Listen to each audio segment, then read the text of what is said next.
This is the Read to Lead podcast, episode 106. Hi, I'm Mike Goldman, author of Performance Breakthrough, The 4 Secrets of Passionate Organizations. There are plenty of breakthroughs to be found here. It's the Read to Lead podcast with my friend, Jeff Brown.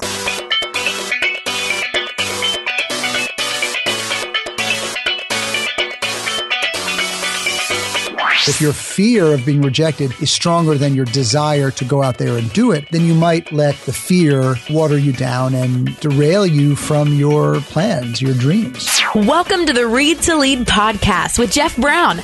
Jeff believes that if you desire to achieve true success in business and in life, then consistent and intentional reading is a must. The Read to Lead podcast will not only help you narrow this ever-important reading list, but also bring you key insights and valuable feedback from some of today's most successful and inspiring authors. And now, here's Jeff. Hi, and welcome once again to the podcast dedicated to your personal and professional growth, where the topic of leadership is always central to our discussion, but we also dig into things like personal development, productivity, career, business, marketing, and of course, entrepreneurship. In this episode, we'll be talking with Michael Port, who is the author of Steal the Show, From Speeches to Job Interviews to Deal Closing Pitches, How to Guarantee a Standing Ovation for All the Performances in Your Life. This has quickly become my favorite book on the topic of public speaking, and I highly recommend it. I'm going to be asking Michael about what it means to find your voice and how not to fall into the trap of thinking you don't have enough to offer, how you can be chameleon-like and still be true to who you are at the same time, and why this ability is so important, how taking risks pays off, and how discomfort can signal opportunity, and much more. If you'd like to stay up to date on future Read to Lead products and services, receive information about Read to Lead University coming in 2016, or just stay up to date on future blog posts and podcast episodes, be sure to go to readtoleadpodcast.com and sign up for our newsletter there at the right of the page. That's readtoleadpodcast.com. Michael Port is a New York Times best-selling author who has written 6 books, some of which I'm told aren't half bad, actually, including the acclaimed Book Yourself Solid, which we talked to Michael about in episode 78 here of the podcast. He's one of the highest-rated keynote speakers working today and is the go-to coach for professional speakers and CEOs around the world. In fact, his companies offer workshops, private coaching, and online courses on marketing, messaging, and public speaking. And the good news for us is he is also the author of the brand new book, Steal the Show, From Speeches to Job Interviews to Deal Closing Pitches, How to Guarantee a Standing Ovation for All the Performances in Your Life. It's a thrill to have him back. Michael, welcome to Read to Lead. Thank you very much. Well, I want to start out by defining a couple of terms, one of which is talked about early in the book, and I talk to my clients about it as well. And it's this word perform or performance. And in this context, public speaking, job interviews, pitches, what does it mean to perform, especially, Michael, in light of the fact that most of us don't see ourselves as performers, I think? Sure. To me, performing is about connecting. And the fear that people have around the word perform is that they think it means being phony or fake. But good performance is not about fake behavior. Good performance is authentic behavior in a manufactured environment.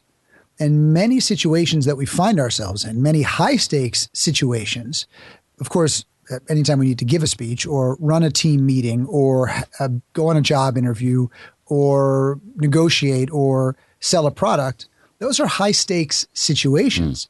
And some of them can make or break your career. So the way we perform during those high-stakes situations will determine really the quality of our life. Well, share a bit about finding your voice. You talk about this a bit early in the book, and how not to fall into the trap of thinking we don't have enough to offer. Yeah, one of the reasons we get so nervous about speaking in public is because we're afraid of being rejected. Otherwise, I'm not really sure why it's so scary. What are we afraid of? Because we're not going to die when we give a speech. I mean, unless we have a heart attack or something, we're not going to die because we gave a speech. Maybe our hands will shake a little bit. We'll get, maybe a little red in the face. We'll sweat a little bit, things like that. But we're not going to die. So what are we afraid of? We're afraid of looking stupid. We're afraid of being told that we're wrong or bad, or we don't know enough, or that we're not enough, or we don't deserve to be in front of other people. And we need to work on silencing the critics, I think, because there are two types of critics. There are external critics and then internal critics. And the external critics, they're the critics in the cheap seats. They're the ones who they want to push others down to lift themselves up. And then there are the internal critics, and those are the critics in your head. Those are the voices of judgment. Those are the ones that are telling you that you can't do the things that you want to do. And we will hear the external critics. They will be louder the louder our internal voices of judgment are. But if the internal critic is quieted, then we don't hear the external critic quite as much. I mean, they're going to be there anytime you do anything in the world in a big way. Certainly anytime if you create, if you're a creative artist of some kind, if you are an entrepreneur building something new, people will criticize. That's just the nature of the world in which we live. I wish it wasn't, but it is. And so the question is, how loud are those voices to us? And so what we want to do is we want to work on silencing some of those inner critics. And the question that I often ask is, which is more important, approval or results? And our knee-jerk reaction usually is to say, oh, well, no, results, of course. But I think if we really reflect on it honestly, and we look at the choices we make and the actions that we take, things we've done over the years or even yesterday, a lot of times we do things because we want a pat on the back. And we behave in a way that is designed to get other people to approve of us. And sometimes that means watering our voice down, or sometimes it means changing our voice. But your voice is your voice. And we don't want to water it down. We don't want to pretend it is something other than it is. We want our voice to be strong. But our voice, we don't speak so that other people say our voice is good or it's right, but we speak to be in service. So if your desire to be in service, if your desire to perform, if your desire to speak on something that is meaningful to you is greater than the fear you have of being rejected, well, then you'll do it. Then you'll get up on that platform in front of others and you'll put your message out in the world. But if your fear of being rejected is stronger than your desire to go out there and do it, then you might let the fear or those small voices, those voices of judgment in your head, water you down and really derail you from your plans, your dreams. How do you marry that, Michael, with this idea you talk about later in the book with being chameleon-like, which on the surface sounds like it contradicts finding your voice. So how do you be chameleon-like and true to who you are at the same time? And why is that ability so important? Sure. Life and creativity is filled with contradictions. And it was Fitzgerald who said something about that. He said, something about, the intelligence of a man or the sophistication of a man or, of course, a woman, is based on their ability to hold opposing ideas in their head at the same time and still be able to function. And this is one of those ideas. Sometimes when you hear the word chameleon, you think shapeshifter. And if somebody calls you a chameleon, the concern might be that you're somehow inauthentic. You're pretending to be something that you're not. And I use this analogy specifically just to provoke this idea, because a chameleon is actually completely authentic. So when a chameleon is on a green leaf, it turns green. When it's on a red leaf, it turns red. It's not pretending to turn green. It didn't slap a coat of paint on itself. It actually turned green. That green color is part of its voice. It's part of its DNA. And it changes according to the environment that it's in, based on the part of their DNA that is most applicable, most appropriate, most helpful for that environment. So there's a chapter in Steal the Show where I show people how to play the right role in any given situation, because different situations often require different parts of our personality. Different interactions with different people require different styles of behavior. Different speeches require different styles of delivery. And so if we get comfortable with adapting our style to the given situation, as long as it is still part of our personality. We're amplifying different parts of our personality in different situations based on what is most helpful to us. Then our voice is still true. Then we are still true to our beliefs. I'm not suggesting that you change your value system to try to fit in somewhere. Not at all. But what I am suggesting is that you are much more flexible than you might think, that you are more adaptable than you might think, that you are more of a performer than you might think. But we get wrapped up in an idea of ourself. We get wrapped up in the idea that we are certain we are this one thing, or we do this, but we will never do that. My fiance is a vegetarian. Well, if for some reason there was absolutely no vegetarian option in the world left ever, period. There was only meat. Well, she would start eating meat instead of dying. She would. I know this for a fact. So we will change. We will adapt based on what we need to do at the moment. And eventually she actually might start to like meat after a while of eating it. So I'm just open to the fact that, and this is probably because, I was a professional actor for years. And also one of the reasons I probably became an actor is because I was very comfortable in being more fluid in terms of how I saw myself and in terms of the people that I surrounded myself with. I feel that I can hang out with the real rough guys down at the docks, and I can hang out with the librarians. And my pacing, my tone, my language, my physicality, they will morph according to which group I'm in. But there's still parts of me. It's not like, okay, now I'm going to pretend that I'm this like rugged, tough guy. I'm not going to go in there, yo, what's up? How you doing? I'm not going to pretend that I speak differently, but some patterns will change. And I think many of us do that naturally. Yeah. But now the question is, can you do it intentionally so that you can progress forward? I did a few other podcast interviews today, and one of them I did in the morning was with a host who was, I'd say, take our speed now and multiply it by 8,000. He was like, hey, what's up? This is what we're going to do. Blah, blah, blah, blah, blah, blah, blah, blah, blah. Boom, boom, boom. And if I paused for a second, he was just in there. Okay, so here, I was like, oh my God. And it was great fun. It was short. You couldn't sustain that for an hour, but it worked for his show quite well. But I had to adjust my style in order to work well on that show. Your style is a little more sophisticated, a little more NPR-like, more thoughtful, more deliberate.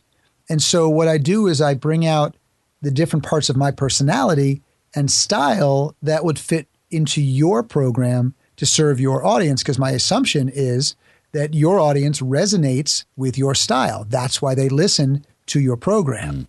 But I'm not coming in here and going, well, how are you? I'm not changing my voice. I'm still, right. So in any event. I think that advice too is for anybody who desires to appear on podcasts or who does so regularly needs to hear that for sure. Because I think you've really hit on something. Although maybe when I grow up, I'll have a voice like yours. That'd be cool. Hello and welcome to, I can't get down that low. It's too good. It's too good.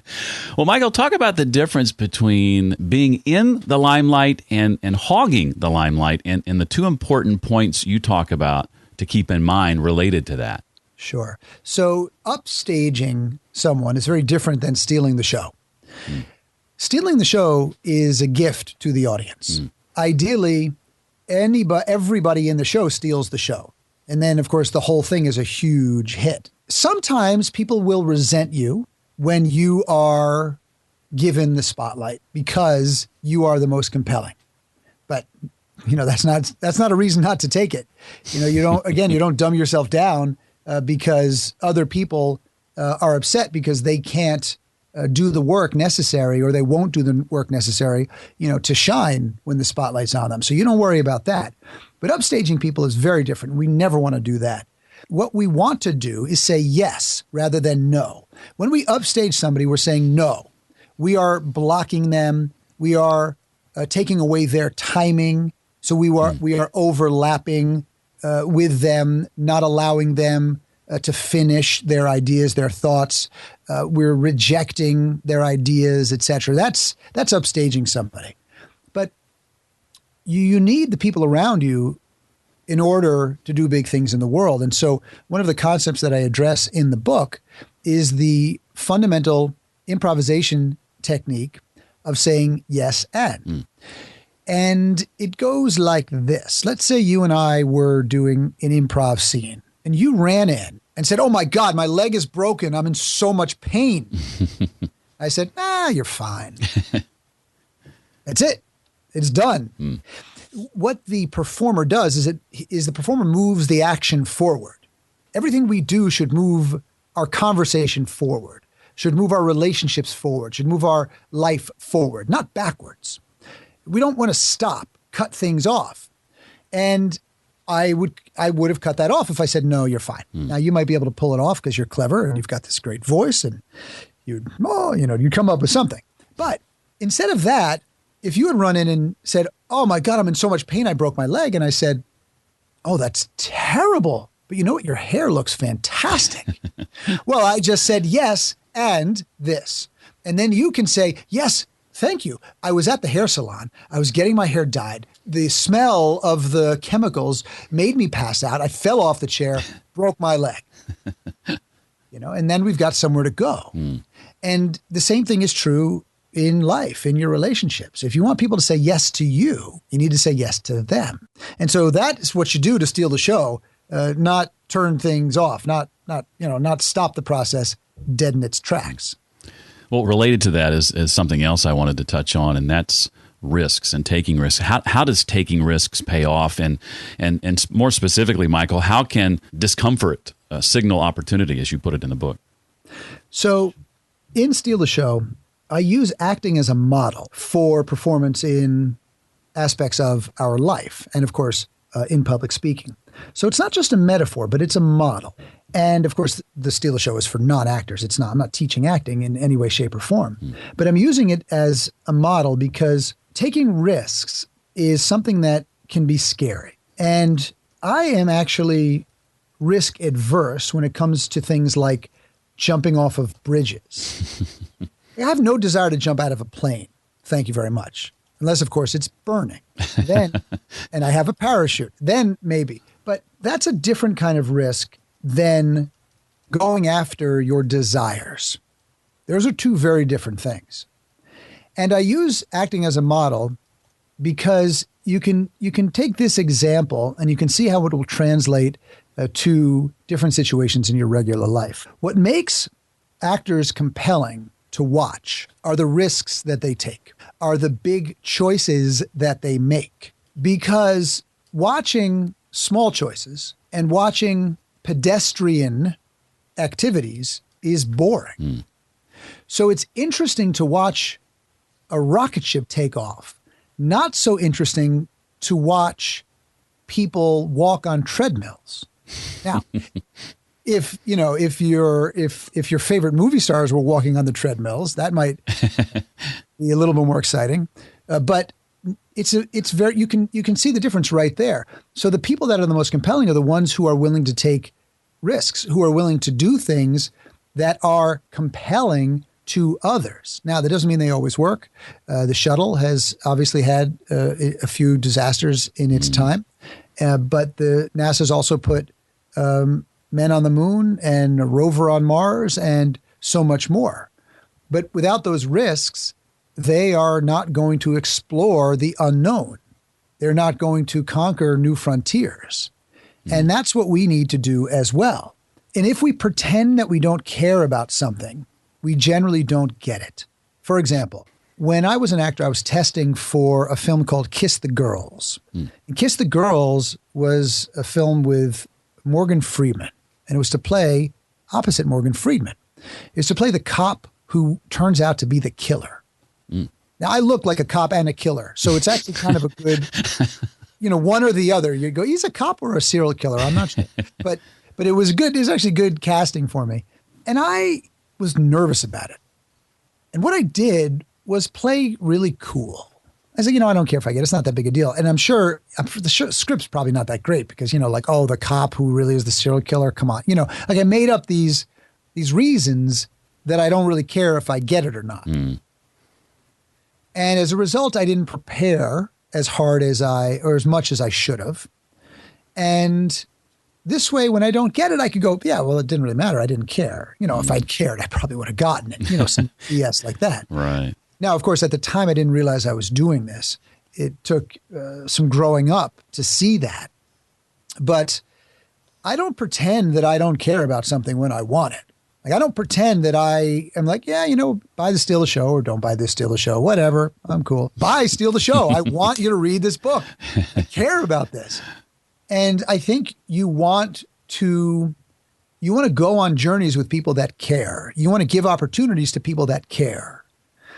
So caring requires risk taking. Loving requires taking risk. And what's risk about at the end of the day is always about getting hurt. It's about getting rejected.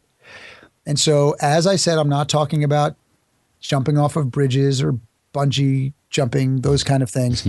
I'm talking about taking smart, thought out risks that put your dreams and your desires on the line. Because if your desires are stronger than your fears, you'll generally do big things. But if your fears are stronger than your desires, you may get hung up. And maybe those things that you think you desire aren't really that important to you, but you're doing them because it seems like they should be important. Like, let's say somebody is, in our business and they go, well, I should probably have a podcast because, everybody has a podcast. So yeah, I want a podcast. Okay. But I'm really afraid if people are going to think I'm stupid. Do I have enough to say? Will I sound weird? I don't know the technology. You have all these fears. But you will conquer those fears if you care deeply about doing that podcast. But if it just is an idea that seems like a good idea, or you go, I want to do a podcast because I want to be famous. I want to be really cool. Like I want people to go, oh my God, you're number one on New and Notable. But your fears are actually greater than your desire to do the podcast. Then you might not do it, or you'll do a couple episodes and then you'll quit. I think it's so important that we recognize that propensity, I guess is the word, to build those excuses in, to think this isn't all that important, or to convince ourselves it's not, and then not try as a built-in excuse to, when things don't go our way. I've been guilty of that in the past, and I don't know if I've met anyone who hasn't at one time or another been guilty of that. And I'm sure I'll be guilty of it in the future at some point. Right. All of these things that I'm addressing here are things that we continue to reflect upon.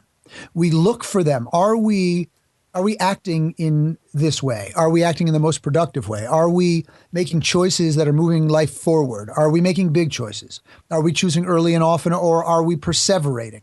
And, I'm not of the mindset that you just somehow become this perfect person who, does all of these things perfectly. But if we put the circumstances in place for navigating to the kind of results that we want, we're more likely to get there than floundering around. So we know what to look for in the way that we behave. We're able to choose behaviors that are more productive. That's all it is. Well, Chapter 8 gets into what Michael calls being in the moment. I love this. Define this concept for us, Michael, and some of the ways you talk about that connected people actively listen. What'd you say? You almost got me. Almost. So that's my favorite joke. It's an absolutely terrible joke. I do it all the time. My father did it. That's why I do it. You know how there's a few jokes that fathers pass down to their sons that are terrible, and then they just keep getting worse. Right. But I do love that joke, and it is part because I think listening is such an important skill. In order to be in the moment, we have to recognize what's actually happening in the moment. And that requires awareness.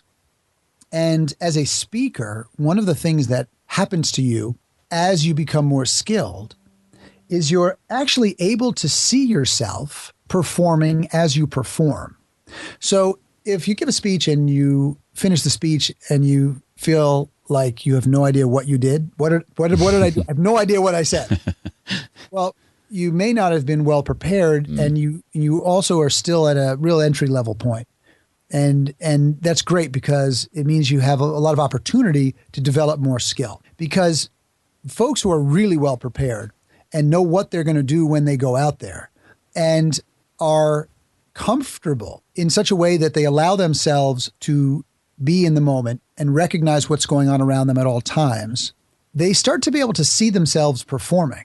It's like a quarterback who is in the zone. People have probably heard that concept where everything slows down, and a moment that was just a few seconds for them feels like it was a minute. That's what starts to happen when you're performing something that you are very familiar with over time. And as a result, you're able to be very spontaneous. Without preparation, spontaneity is just winging it. And a lot of people who are natural communicators feel more comfortable winging it than preparing. There's a couple of reasons. Number one, because it takes a lot less work, you know. And number two, they say, well, listen, if I rehearse, then I feel stiff. I just want to be able to be free and, you know, in the moment. And I think they're really on to something because they've tried to rehearse in the past. And as a result, they felt stiff because when they were performing, giving a speech or, you know, in a negotiation or something, they were trying to recall what they rehearsed. And as a result, they were not in the moment. So it didn't work well for them. And the reason is they didn't have enough rehearsal. In order to be able to listen as a performer, to hear what's going on in the room, to recognize what your audience needs, to answer Q&A, etc., you want to be so prepared that you don't have to think about what you're doing next. If you know your material well enough, then it just comes to you in the moment organically, but it is what you prepared. And if you want to improvise and go off track, you can come right back on track as a result. And that is a really very powerful place to be. It also reduces anxiety. Yes, it does. One of the reasons that we get scared when we're going to give a speech is because we don't feel prepared. And if we don't feel prepared, we're going to be nervous that we're not going to do a good job because we're nervous of looking bad. It always goes back to that, you know, people are not going to like it. We're going to look bad. I'm going to look stupid. I'm going to mess it up. All of those things. And that just, you know, creates more and more anxiety. But the more comfortable you feel around something, think about it this way. The better you get at something, the better you want to get at that thing. You just keep learning more as you learn more. It's more exciting. You see more opportunity and you become more comfortable. I know as I speak to various groups and having come from a background in radio, Michael, a lot of people don't realize the level of preparation that goes into making a radio show sound spontaneous and sound in the moment. It's a lot more, I think, than most people would ever believe. And also, Jeff, the better you get, the more you realize how good you can be. That's what's extraordinary about it, because when you're starting on a journey, you don't know how capable you're going to be because you haven't tried it yet. But as you get better, you realize how good you can be. Additionally, Ira Glass, you may have heard this. Ira Glass was interviewed and he was talking about creativity and how traumatic being a creative artist can be. And he said, when you start off, your taste is higher than your ability to produce. So what you're making doesn't live up to what you like. And as a result, you get frustrated and you may quit. But as you develop more skill, what you're able to produce will be much closer, and maybe even it will surpass your taste. And then you feel excited, then you feel good. And the interesting thing about creativity is that on one project you'll get there, and another project you might not. And another project you'll get there, and another you might not. Just like some of your episodes, the experience that somebody's having and the way you deal with it will influence the presentation. The moment and trying to create the best experience you can for your audience, and the preparation that you do, as well as the listening that you do in the moment, is what makes it work. Well, just for the record, this is going to be one of those compelling episodes. Oh, absolutely. Number one best episode ever. That's right. Already is. Speaking of being in the moment, it reminds me of a time when I gave a talk a couple of years ago, and afterwards I had a couple of people come up to me and compliment me on what a great job I did of pushing through when that loud music began playing from the next room. and how I didn't let it faze me. And my response was, what loud music? I had no idea that this was even happening. And so it made me realize as I read your book that while that in one sense was a good thing, that it didn't faze me, on the other side of that coin, I wasn't truly in the moment. When you are speaking, you're in charge of that room. You're the captain of the ship. Even if somebody else has brought you in to give the speech, it is your room. And you are responsible for what happens. Ultimately, it's not your fault that there's music playing, but you're responsible for the experience that the audience has while you're up there. And if somebody's phone rings, that could interrupt. If I'm so worried about remembering what I'm going to speak on in my speech, I might not pay attention to those kind of things because I need so much bandwidth just to remember what's coming next. But because you're so well prepared, you can go do that, then jump back up on stage and keep going right where you were without a moment's hesitation. And if you do forget where you were, you say to the audience, wait, where was I? And they say, oh, you were talking about on the bus. Like, oh yeah, on the bus. So here we go. And you're back. And nobody has a problem with that. Nobody has a problem with you losing your place every once in a while if you're cool with it, if you're okay with it. The audiences will forgive a lot. In fact, the bar is quite low. That is the fact of the matter. Even just some more preparation than you do, some more development of your skills really can put you, way above the bar.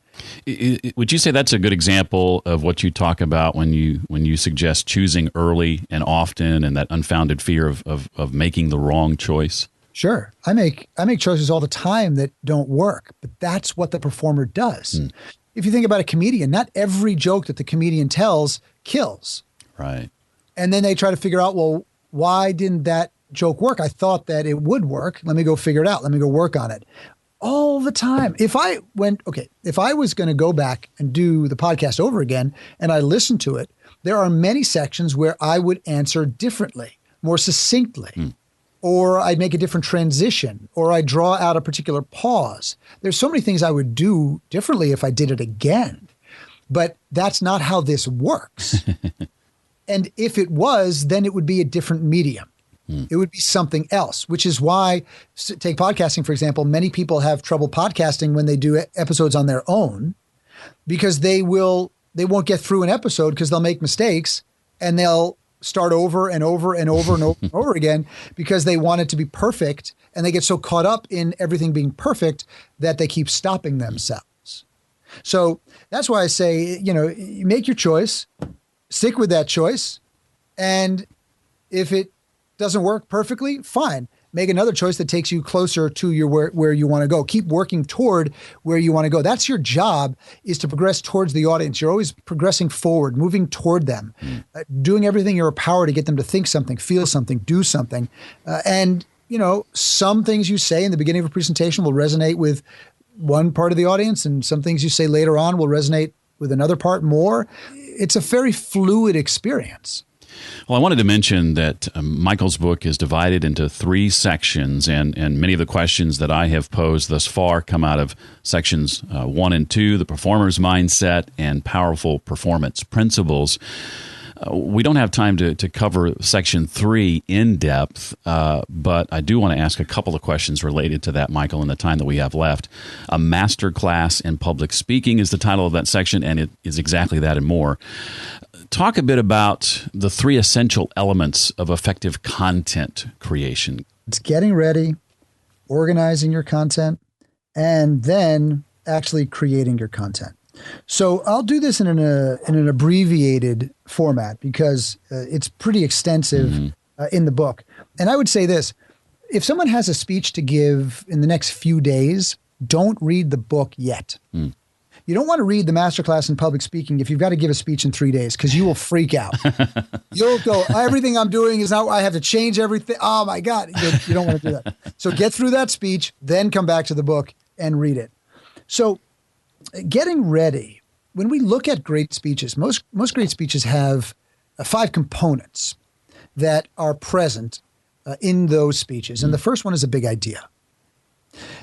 And it doesn't have to be different to make a difference. It just has to be true. So in Martin Luther King's I Have a Dream speech, he said that all men and women are created equal. That was his big idea. But I don't think that was a new idea. I think it's actually in the Constitution. But it wasn't realized in the real world. So it was actually a very big idea to bring because it was a confrontational, confronting idea for many people. So that's first, a big idea. And then a promise that you're making to the audience. And your speech is about delivering on that promise. What's the promise that you make to the audience? And then third is making sure that you understand the way the audience sees the world. Because if you don't understand the way they see the world, it's very hard to create content for them because it won't be relevant necessarily. You'll just be grasping at straws. And of course, when you present content to them that's confronting, if they don't believe that you really understand the way the world is for them, then they will often push back on that content because they say, oh, well, you're different. You don't really get me. Even if what you're offering them would be helpful, it's easier to reject it. The fourth component is making sure that you can demonstrate the consequences of not adopting this big idea. You know, what are the things that'll happen that you'll not be happy with if you don't adopt this big idea? And then, of course, number 5, what are the rewards of adopting this big idea? How is the world going to change for the better for you if you think this, or if you feel this, or if you do this thing? So that's how we get ready. And that's a very important part of the process. And then we organize our content into using a number of the different frameworks that I have outlined in the book. And I'll go through a few of them quickly, because the better organized your information is when you're giving a presentation, the easier it is for people to consume. And of course, the easier it is for them to consume, the more valuable it is for them, and the more likely they'll be able to do something with it. And one of the reasons that Steal the Show is an effective book is because the information is organized in a way that is easy to consume. And that's a very, very important part of any type of content creation development process. And here are a few frameworks that you can use. You can use them individually, or you can use them together. You can have a speech that has a number of these different frameworks present in different sections to create contrast. But let's start with the most common framework, is the numerical framework. The numerical framework is just as it sounds. It's a number of keys or principles or rules. They don't necessarily have an order to them. You could present 1 or 2 of them, or all 7 of them. You could present them in either way. Normally you do 1, 2, 3, 4, 5, 6, 7, and then next time you switch it. There's more flexibility in that particular framework. Another framework that is very popular is the chronological framework. And that has a numerical element because there are a number of steps. But these steps need to be presented in a particular order to make sense. So that's another framework that's excellent, however, for teaching a process that it has a step-by-step protocol. A third framework that you can use is the problem solution framework. It's a really wonderful way of presenting information to people because often they are faced with problems and they want to overcome these problems. So you can present a series of problems. You could say, here are 10 problems. You see how you're overlapping numerical and problem solution? So here are 10 problems and here are 10 solutions. Here are 5 problems, here are 5 solutions. Really straightforward, really wonderful way to consume. And then, of course, deliver. These frameworks also help you deliver because it's a lot easier to remember your information inside of organized frameworks than just as a bunch of ideas that you're going to talk about. Another framework that you can use is the compare and contrast framework, where you compare and contrast different scenarios or different concepts. Good to Great by Jim Collins. I use books as examples often because more people have read the same books than seen the same speeches, so they can relate to them a little more easily. He compared good companies and great companies. He said, well, these are the elements that were in place in the good companies, and here are the elements that were in place in the great companies. You see, here are the ones that are overlapping, and here are the ones that are different in the great companies. So now you know what you need to do in order to be great. Very effective, wonderful way of introducing information. And then finally, and it's not last, meaning there are maybe other frameworks you can use. These are really great ones to start with, is the modular framework, where if you have a lot of information, you break it up into modules or parts. So Steal the Show is a 3-part book because there are big ideas that need to be broken up and then managed with either building blocks or numerical frameworks or step-by-step frameworks or compare and contrast frameworks or problem solution frameworks inside of those modules. Makes it much easier for people to consume, and they know where they are in their learning process. Book Yourself Solid, my very first book in 2006, is a modular framework that has a chronological framework inside the entire thing. And that's different than Steal the Show. Steal the Show, you could start with module 2 if you wanted, or part 2, and then you could start with part 3 if you wanted. I prefer people to start with part 1. That's why I made it part 1.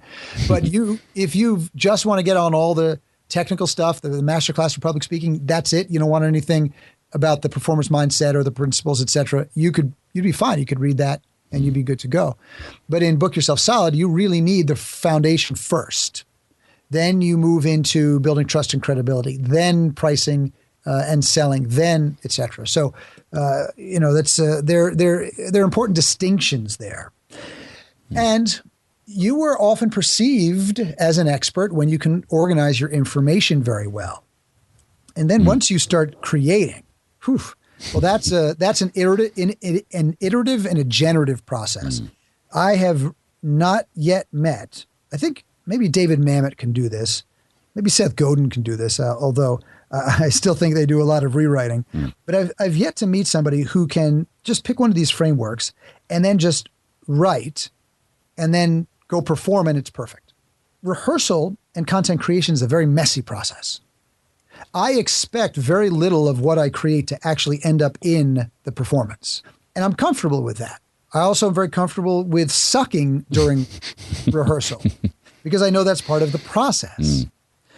And that allows me to do the kind of rehearsal and the kind of content creation that will get me where I want to go. So I always start with a brain dump around the organization. Around those frameworks. And then you can either pull out the things that you don't think apply, or you can focus on finding the things that you think do apply, one or the other. You get to the same result either way.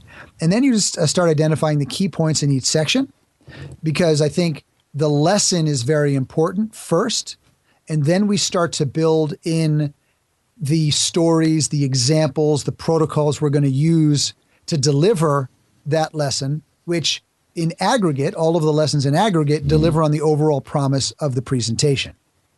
Well, I know a number of people who would consider themselves confident public speakers, but the idea of the Q&A to follow really rattles their cage, I think, because they feel that's when they're no longer in control. And your book is one of the first on this topic that I've seen, if not the only one, that addresses that specifically. Yes. So Q&A, I love Q&A. I really do. I love it for a few reasons. I love it because you can connect personally. You can answer people's specific questions. It helps you reaffirm, re-articulate certain ideas from your presentation. And it demonstrates the extent of your knowledge. Now, one of the reasons that people are anxious about it because they're afraid they're going to get a question that they can't answer, or they're going to answer badly, or somebody's going to take over the room. And there are a lot of techniques that I teach that help you manage that process. Now, it is very important that the audience knows that you are in charge of that room. So you cannot let someone take over. Generally, when somebody starts a question with, in my experience, that's not a question. They're going to tell you a long story so that their point of view is shared. All right. And then maybe there's a question in there somewhere, but it usually takes a while to get to. So, the more experience you get with it, the more that you can pick up on that quite quickly. And so before Q&A, I always make sure that I set up the experience very specifically, because expectations are essential so that they know what you expect from them and they know what they can expect from you. Now, I generally don't do Q&A at the end of a presentation. I try to make it a separate segment, because if I'm doing a keynote and then we run into Q&A, the energy of the space changes. I am in less control of the content that is delivered. And I am in less control of the calls to action at the end of that presentation. Now, some people will do Q&A, they'll do their speech, do a Q&A, and then they'll take 5 or 10 minutes to close their keynote after the Q&A so that they bring the room back to where they want. But what I try to do is I ask conference organizers to let me give the keynote, then take a break so that the energy in the room changes as a result, and then a Q&A session where we put a couple chairs on stage and there's a moderator that helps filter some of the questions, and then I'll take the Q&A for a certain period of time. So they are essentially 2 separate segments, but you can get them in the amount of time that you might normally have done a keynote, or usually just a little bit longer. And it works very well. I've found I've had great results with that. But when you start the Q&A, you want to tell them, you say, listen, here's what's going to happen. You're going to ask your question, but you're going to come with your question first. So there's a question mark at the end of your first sentence, because this way we can get to more questions. This way I can be even more specific with my answer to your question. And they like that. And then the people who are not asking questions really like that, because they know they're not going to have to listen to somebody else for a long period of time, because they didn't come to listen to the other people in the room. They came to listen to your answers to the questions that the people in the room have. And they feel comfortable with that they know you're in control of that room and you're not going to let anybody take it over. And that helps set the tone. It helps set expectations. Now you do it, with a big smile, you're warm about it, you're doing it for them. And then when you're answering questions, it's important to answer the question so that you give the specific answer to that person's question, but also make the answer applicable to the entire room. Because if your answers get too micro, if they're too specific to that person and they lose their general application, then the audience starts to tune out. So often when someone's asked a question, I'll take the question in, and then I'll give the answer that the whole room would find valuable. Then I'll segue into the specific answer for that person's question. Then I'll go on to the next person's question. Michael, are you still offering at this point some of the bonuses that you had available when the book first released? We are. Yeah, okay. We actually keep them up on stealtheshow.com. So if people buy one copy of the book, they get over $1,000 in bonuses. That's actually real stuff. Templates, courses, documentary, video documentaries, long extended masterclass documentaries, some pretty cool stuff there. So you can buy Steal the Show anywhere books are sold. Then make sure you also head it over to stealtheshow.com to pick up some bonuses. I can attest to that, because I had a copy given to me for this interview, but after learning of those bonuses, I turned around and bought copies so I could get some of those Smart as well. Man. Excellent. And then, of course, I'd love people to go over and listen, and then if they like it, subscribe to Steal the Show with Michael Port, which is a podcast here on iTunes as well. And that's a very content-driven podcast. The first 40-plus episodes are just me teaching content from Steal the Show, and it really feels like an audio course.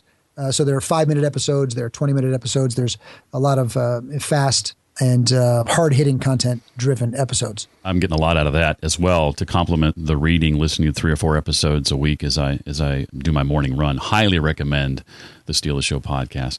Michael, it's been a treat to have you on again, and your new book, Steal the Show, is one of my favorites of 2015. I'm getting a lot out of it, as this is something I'm doing more and more of. And as far as books go on this topic, I consider it the absolute best that I've ever read. Oh, that's so cool. Thank you. Well, thank you for your time. We really appreciate it, and it's always a thrill to have you here. So anytime you write a book, you have an open invitation to come back on the show. Thank you so much. That's so kind. You do such a great job. You're really best in class.